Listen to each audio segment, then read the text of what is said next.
Well, hey, Ram fans, how you doing? Along with Chris Kowalczyk from Around the Horns, a great blog you can find on VCUathletics.com, I'm merely Robbie Robinson from Ram Radio. Chris, it's time once again for the Flemings Prime Steakhouse and Wine Bar What's at Stake. VCU had a phenomenal win on Sunday, beating a very good Belmont team in Nashville. Now we're coming back home to the Verizon Wireless Arena to take on a 2-loss Eastern Kentucky team. So, Chris, I pose you this question. What is at stake tonight as the Rams take on the Colonels?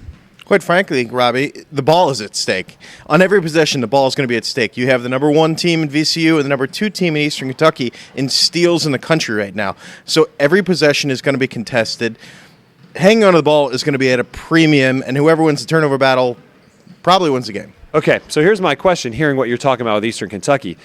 Do they impose havoc that just isn't branded like we've branded havoc? How is their style of getting steals maybe different from the Rams? Well, there are a lot of similarities in the team, for one thing. I mean, they're gonna play a 4-guard lineup most of the time, which, you know, VCU will probably answer with Travion Graham with the 4.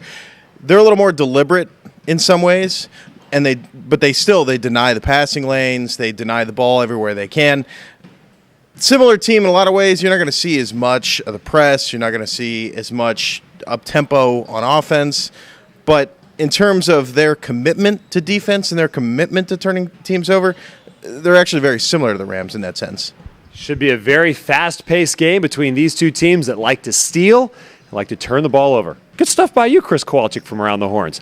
I'm Robbie Robinson. This has been another Flemings Prime Steakhouse and Wine Bar What's at Stake. Everybody, enjoy the game.